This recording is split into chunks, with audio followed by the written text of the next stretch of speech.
Good morning, folks. Today's Wednesday. We're on our way to our job back on Hash Ridge. The water finally went down enough that we're actually taking the short way now. So that's awesome. I guess the swamper, the water must be still up. He couldn't get to work. I waited till 7:30. He didn't get there, so I left. Didn't get no messages or anything from him saying, hey, I'm running behind. I didn't get anything like that, so I figured, the water must still be over the road up in there. And I talked to him last night, and I told him last night, I said, man, don't take a chance. Hang on, son. I said, man, don't take a chance and get yourself in trouble. I said, it ain't worth it. I said, I can handle it on my own. I worked the whole week up here by myself. I'm actually on the home stretch now anyway. I said, I'll be okay. I don't want you to get hurt. Don't want you to tear your vehicle up or anything to come to work. I said, it's not that important. If it was that important, I'd go get him. So that's where we're at this morning. We're going to go up here, and I left the excavator up on top. So the night watchman had it there, but I left the excavator up there, drove the skid steer to the bottom of the hill, and so we're good on that. We'll go down there and start the skid steer up. Hopefully the heat works. Been having some issues with the heat. The little switch that controls the hot to cold air, it don't have no effect on it, so it don't do nothing but blow out cold. But after a little while, the heat finally kicks in, and I'm like, it's not a thermostat issue, it's something to do with that diverter switch. So of course we're still having some issues there with a little bit of water getting in the cab. So told him, I said, put that on your list of things to repair when it comes back, but I haven't took it back yet. So, and of course I know what they're going to say. Well, winter's almost over with. You won't be needing any heat anyway. I'm just kidding. I got a good John Deere dealer. Got a great dealer. I got two of them. I'm blessed enough to have two good John Deere dealers. I've got a Bridgeport green dealer, which also deals in smaller, like skid steers and mini excavators too. And then I have Leslie's, which is my yellow dealer. They deal in the big iron plus the skid steers. And so I'm lucky enough to have two excellent dealerships. That means a lot when you're a contractor like me. You have to have a good dealer relationship. If not, you're fighting a losing battle. You're peeing up a rope. You're peeing up a rope, as they would say. So you guys stay tight and net it in there pretty good for me, and let's get down here and get this stuff fired up and get rolling this morning.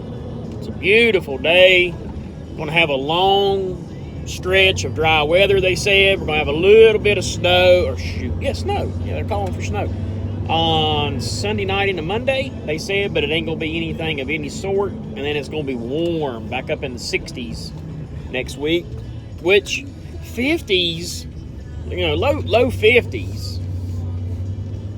Low 50s with sunshine is nice. It's good and warm. So, 50s, no sunshine sucks, but 50s with sunshine is nice. Waters went down dramatically, so we should be able to go out and get lunch at a lot easier pace today. Everything looks good. Didn't mean to keep you guys here so long with giving us a startup, but most of y'all fast forward through this, I'm sure, anyway. So, guys, have a fun-filled day here, and we'll touch base back. All right, morning, guys. We're up here on the job. We got a lot done. I got a lot done yesterday. We're gonna back up. I finally went through and raised all my ribbons up. So right through here, Those two are questionable, but we're gonna go ahead probably and pop them out. I'm gonna drag some of this stuff out of here so it don't look so bad. That's where during the ice storm that thing there broke off. We're gonna kind of clean this mess here up a little bit, take out them 3 trees. I got this big one up here. I gotta take it out. And I think I got one more big pine right there. I gotta take it out. And I think that's it. I got a couple little grabs back in this corner. I'm gonna leave that's all still good. So we should be done and off the hill by about lunchtime. And then we'll try to get down to the bottom of the holler and start getting that stuff ready. Start getting that stuff burnt. So you guys stay tuned there, and it's gonna be a busy day. So we'll try to get y'all some cab footage and outside the cab and all that good stuff. So okay, I got this far down here. Got another one at the very far end. I've been letting it burn down just so I can try to keep it stirred up, try to get it burned. I want to burn everything up that I possibly can. Let's run down here and get us a grab to carry out with us. I always try to look at everything I can, being productive as I can. So one of the ways to be productive would be let's take us a grab a brush with us. So I'll go ahead and take this little box elder down. That's the thing. I'll give you some of them box elders down there on my place down on Route 10. Box elders that grow pretty fast. I should have planted them years ago when I first bought that property, like 5 years ago. They'd be up pretty good then. Oh yeah. This here. Let's take this little big grab. That'll make that edge look a lot better. Give us some good dry fuel for our fire.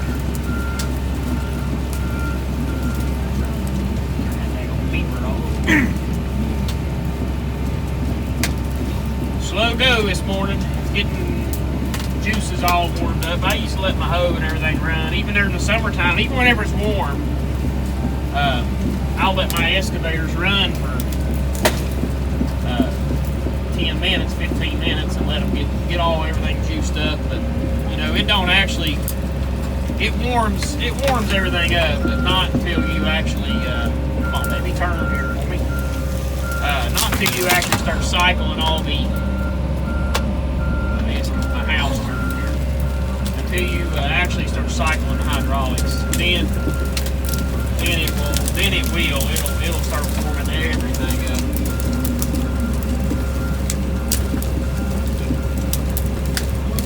Man, it's a beautiful morning. You ought to hear the birds singing here. I mean, it's just a man who works outside understands what I'm talking about, but for people who don't work outside, you know, a man loves warm weather. You know, cold weather just sucks. Everything's ugly in the wintertime here. Summertime, springtime is just beautiful. It's like everything gets reborn. Everything gets to start over again. You know, the stuff that you didn't get to do last year, the shrubbery you didn't get to plant, the yards you didn't get to put in, I mean, all sorts of those projects that you didn't get to finish before the winter, you get another shot at doing those things.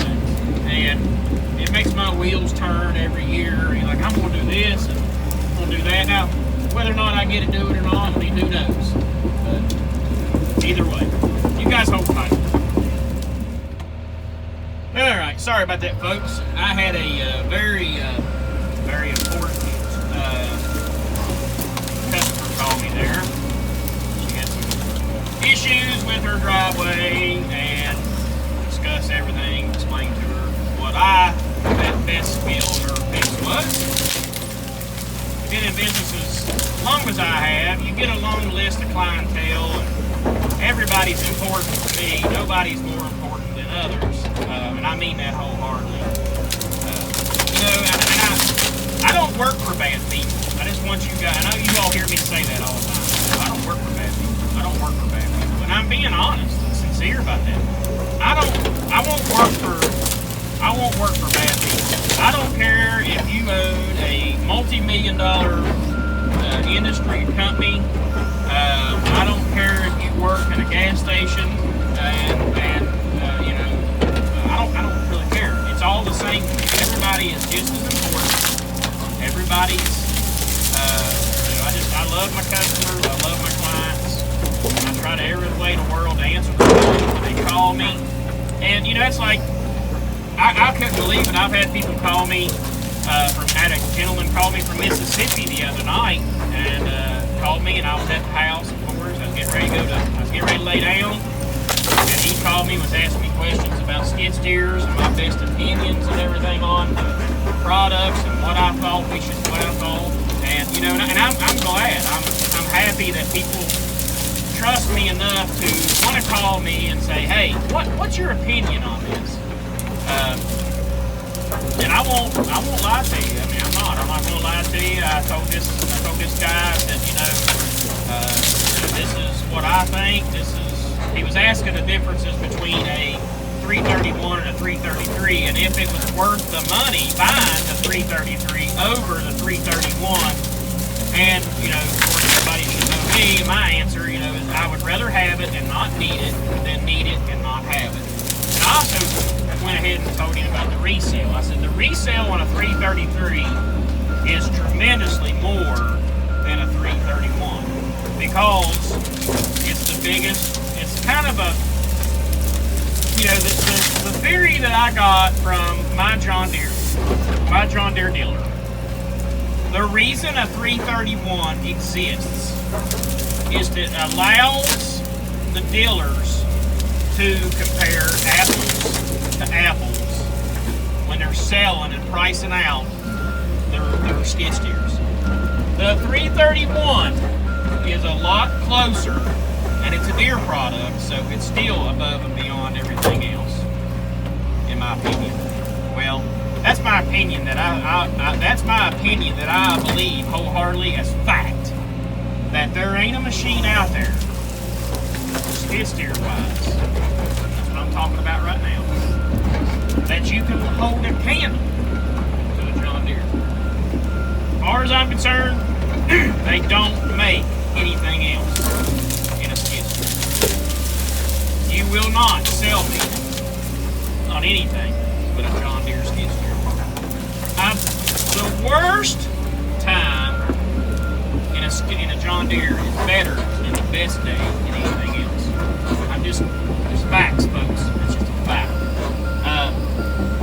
And this guy, real nice guy down in Mississippi, my kind of people, buddy, my kind of people, is down in Mississippi. They got some family that lives in Huntsville, Alabama, and I love going down there. I love being around those folks, good folks. And this guy was, calling me, asking me my opinion, and I informed him, that I wouldn't have anything but a 333. Whenever I was looking at skid steers years ago, whenever I thought about going and leaving John Deere, and I looked at Case, and I looked at Kubota, and I tried them out, and they were okay. They were better than being poked in the eye with a sharp stick, but they was not a John Deere. They was not a John Deere. And I didn't really realize it until I started looking at all the numbers and looking just how much bigger and better a John Deere was. And they were higher. The 333's higher than a Kubota, than a Case, and even the new Cases. The new ones are the Bs, I think. I think they got away from the Alpha series, and now they call them a B. And basically, what they did was they caught John Deere gone, it looks like, and they went in the house and they got their plans for the G series and built a machine like a John Deere. Because just so happily they got everything that a John Deere's got.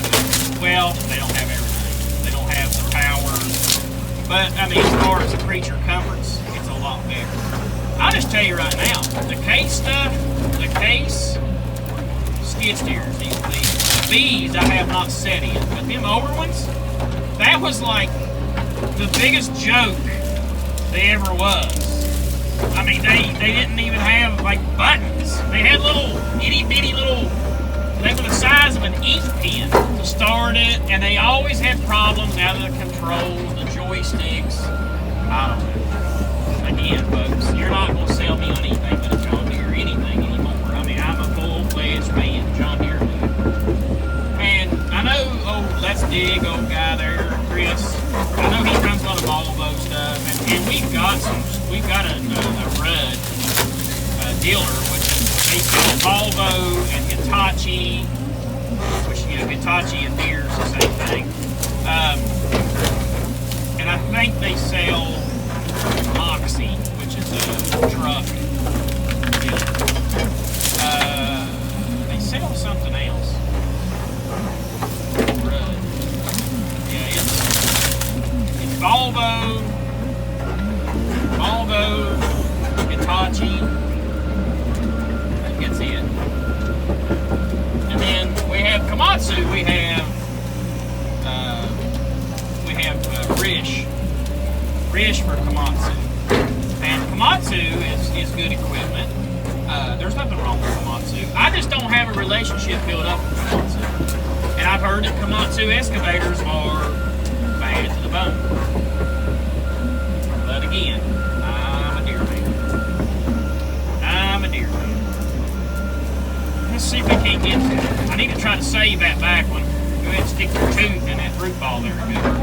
I need to save that back one. I need to get this one down. And I got to go on the other side of the ravine. I left my blower and stuff up there in my bucket on my skid steer. So let's try to get this cat here down here.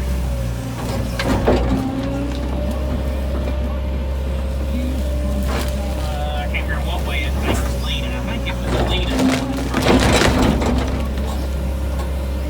I need to push it back to me, so I'm going to dig out everything I can, then I'll move over that way to the left. Let's go ahead and do it. I got dug out enough. I think I can shoot up the tap roots, the top roots there.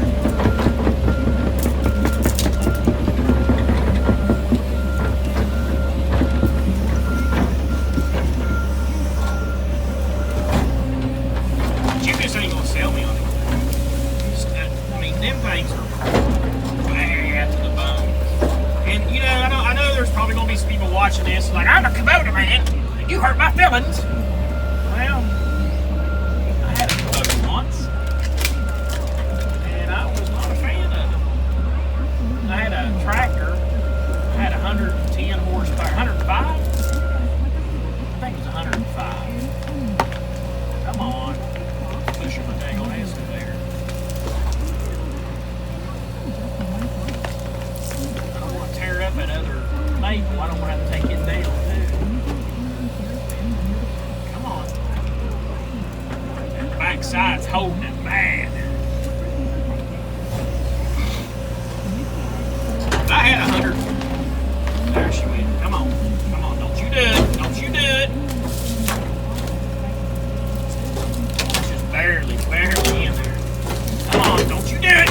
No, man. Yeah, too bad. I was in a bad spot there. I needed to be on down below it to hold it. I definitely wasn't going to pull that baby on top. That thing's way too big. But I saved my ribbon. Man, that'll be alright. It'll grow. It'll be okay. And we got her loose now. Leave her be. Cut that one up with the chainsaw.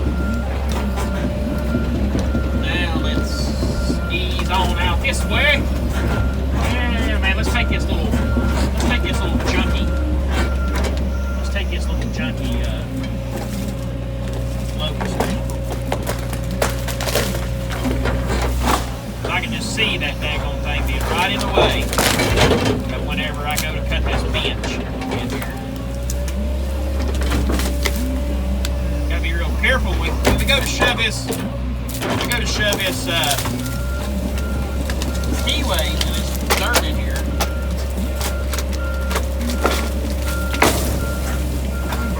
Have to be real careful because it'll be real easy to.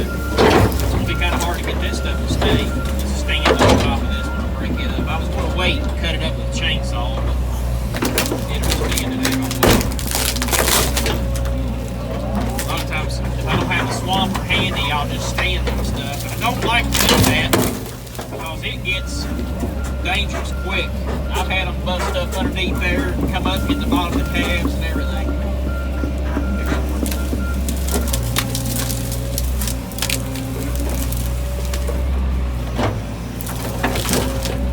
That's burning up nice. That's burning up real good.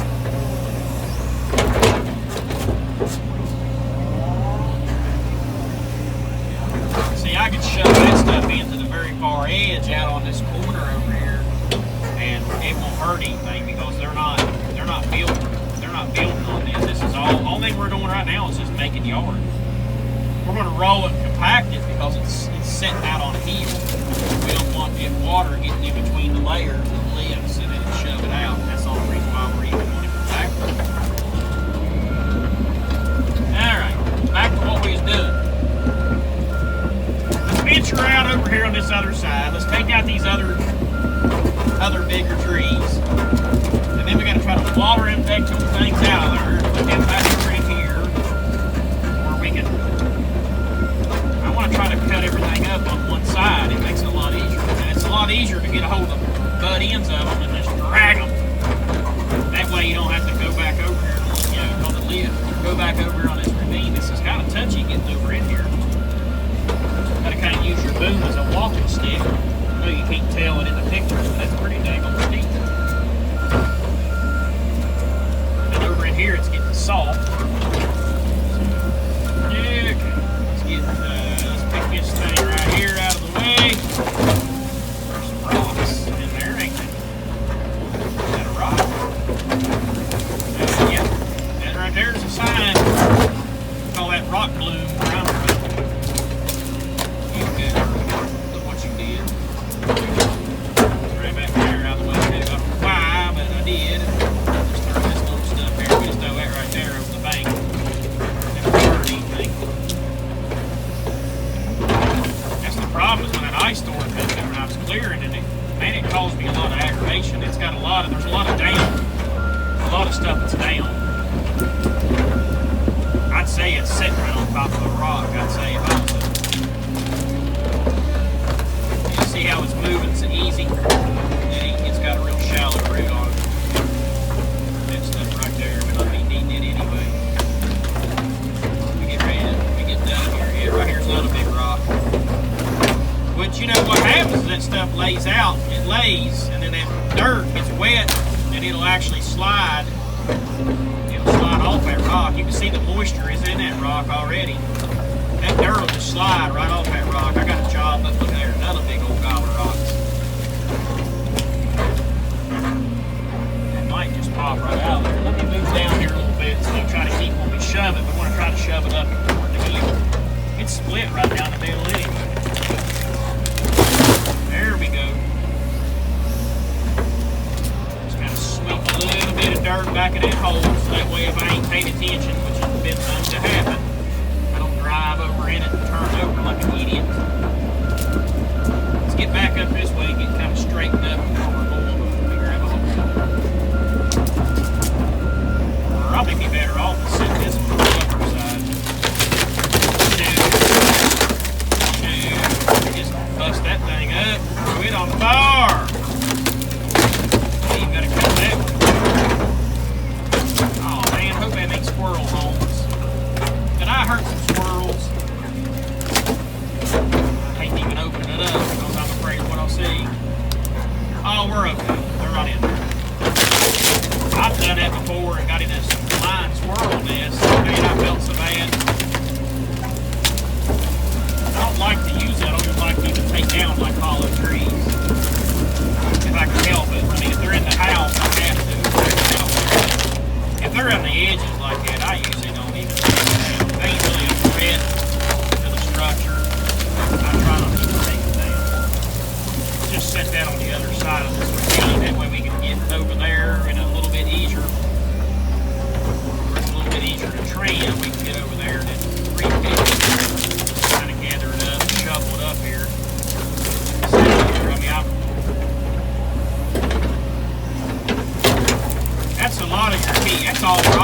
bet that's all rock right in there. Guaranteed. If it's all rock, if we can get in here, this is all rock.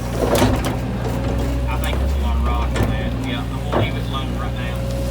See, what we do is when we go to cut this keyway in, we just get down here on top of that rock and you just cut it. You just cut you kind of like a slant back against the heel to where it's angled like this, and then you put that dirt on top of it, and then you just keep building up, and then that'll be a lot better hole. And we got some really good red clay on this heel, so it'll pack back in tight. It'll pack in tight, so it'll work out good.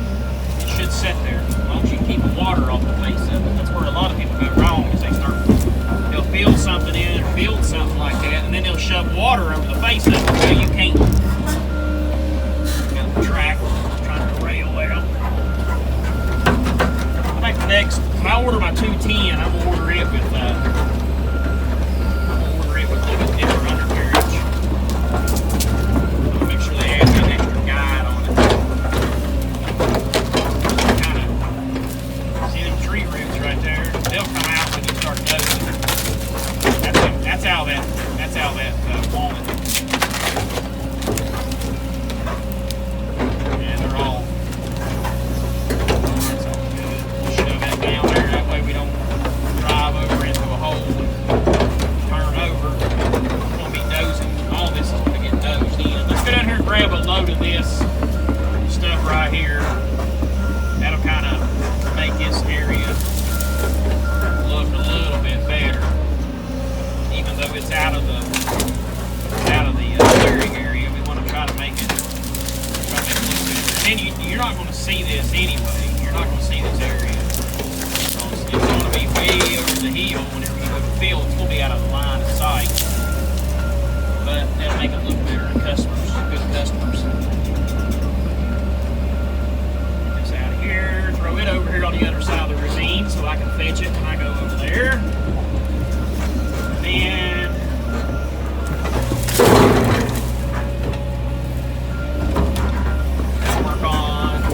gotta work on that mess.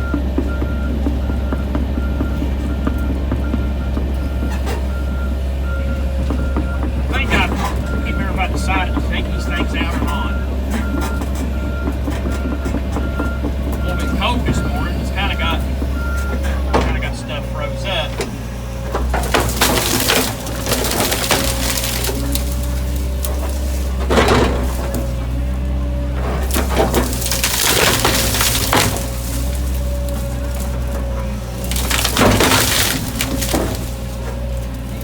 Kind of in a bad spot right here.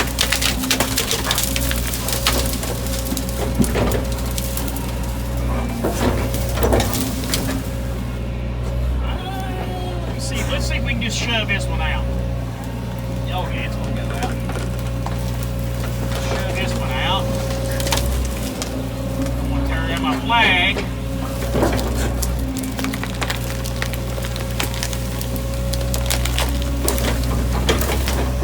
Try to knock as much of that dirt off in root balls as we can.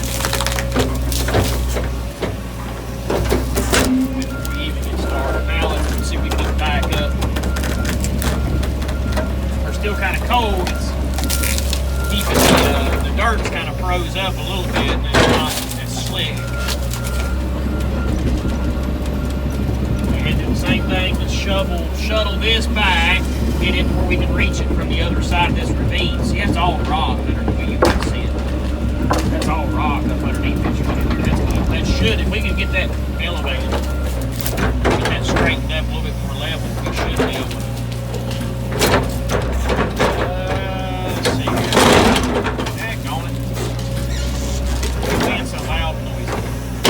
I don't like to do that. I don't like opening up my bucket, slamming my bucket like that. I think it'll hold.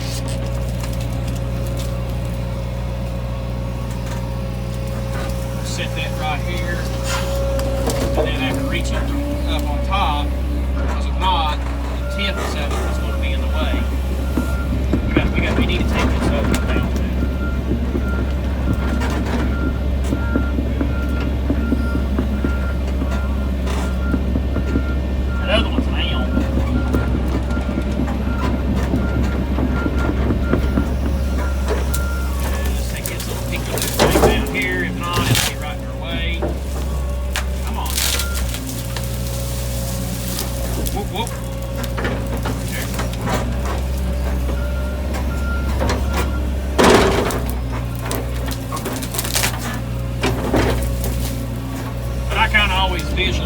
slapping, that kind of makes me feel like they're, torquing your wrist whenever you're overreaching and you torque your wrist a little bit too much. I always kind of visualize it with the machine. I don't know, I just don't like the sound of it. I think it's kind of hard on the machine. I try to do it. I try to pay attention to my traveling, but I don't care who you are. If you operate at the speed of what we operate here, you're going to do it. And if you don't operate at the speed of what we do, you'll never get done. Boom up out of the way, pick up the side here because I can feel my track. My track is starting to bind up a little bit where I'm on this hill and slope. Push myself up here a little bit. See, that's a big old gob of stuff. That really needs to come out of there. I don't think there's any way of dressing that up without making it come out. Take out part of it.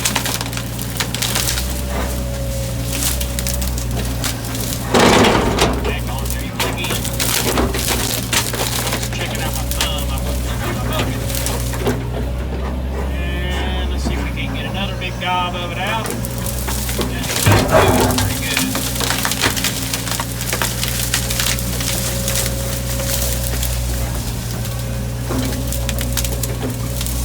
Put that on the fire. It's good. Got the dry pine. Maybe we can get the fire good back up.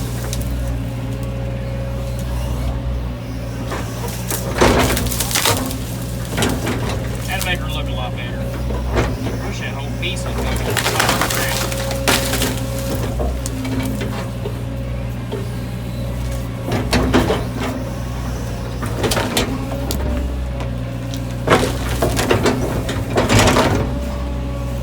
I'm standing on my daggone head. There we go, it's chewing up now. This one probably don't even have to come out. I'm just taking it out for cosmetics. It makes the rest of the line look good. This one's kind of rooted in there good. Big rock. Just go ahead and flop it there that way.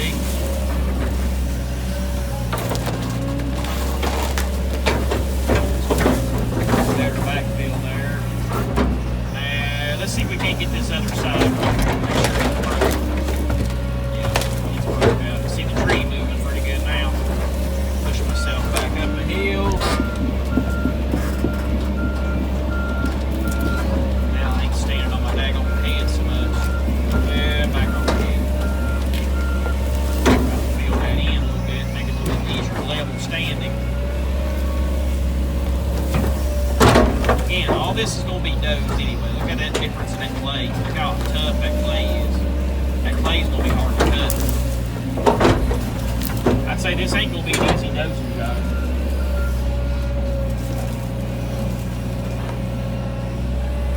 We don't want to tear up. We're at the end of our clearing, so we don't want to tear up any more we have to. There we go. That laid down nice, didn't it? Now look what a gob of dirt we got on the end of that thing. The tree was wanting to stay here. That was one of them elms and hickories. Some of them old hickories are hard to get out. I don't know what that other breed is, or another tree breed I don't like. But you guys stay tuned there. I'm going to cut you loose. You've already been on here for 25 minutes, so I know a lot of you's already probably shifted your gears. So you guys stay tight. We'll get you some more. Well, that was the last tree. I'm probably going to go ahead and take this one more down here. But that was it. That was the last tree. Well, I'll probably take that one more leaning pine. Daggone it. After that, that'll be the last tree. So let's cut these things up and get them on the fire. And is it lunchtime yet? Mercy sakes, I'm getting hungry.